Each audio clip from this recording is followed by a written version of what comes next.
में पितामह भीष्म कहते हैं कि यदि 12 साल तक लगातार एक कार्य किया जाए तो वो कार्य सिद्ध हो जाता है। गोकुल में एक अद्भुत भक्त हुए कृष्णदास जी, ये उन्होंने सुन लिया, उनके मन में भाव आया, वो गए माला बना करके ठाकुर जी के पास, बोले ठाकुर जी 12 साल तक लगातार माला पहनाने आऊंगा, 13वें साल की जब सुबह होगी तो आपको माला पहनने मेरी कुटिया में आना।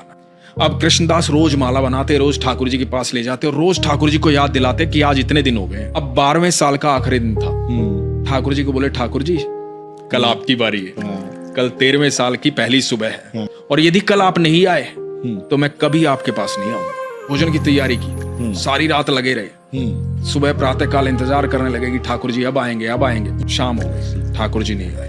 आ गया गुस्सा, सारा 56 भोग उठाया, अपनी पोटली में बांधा और देख करके मंदिर की तरफ, कोई नहीं है, कृष्ण विष्णु पत्थर की मूर्ति है वो, सुनता तो आज आ जाता, सुनता ही नहीं है। और बड़बड़ाते हुए जा रहे हैं, आगे से गैयों का एकदम झुंड आ रहा है लगातार। तो एक बालक आवाज दे रहा है, अरे बाबा सुनो, रुको, इतनी सारी गैया आ रही हैं, टक्कर लग जाएगी, धक्का लग जाएगा, गिर जाओगे, रुक जाओ थोड़ी देर।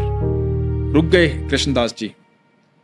तो बालक बोला कि बड़ी खुशबू आ रही है आपके झोले से, खाना खाया नहीं है आपने शायद, तब तक गैया जाए बैठ के खा लो। बोला नहीं मुझे नहीं खाना। क्या हुआ, क्या बात हुई? लाडला है ना वो कन्हैया, अरे बहुत नखरे हैं उसके, 12 साल गया हूं माला पहनाने,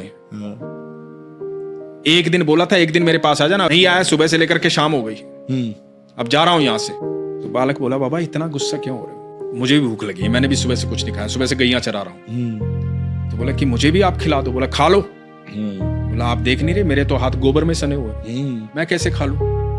आप अपने हाथों से खिला दो। अब एक एक कोर खुद खा रहे हैं, एक एक कोर उस बालक को खिला रहे हैं। अब उस बालक को जब 2-3 कोर खिलाए ना तो बालक की आंखें लाल हो गई, आंखों में आंसू बह रहे हैं।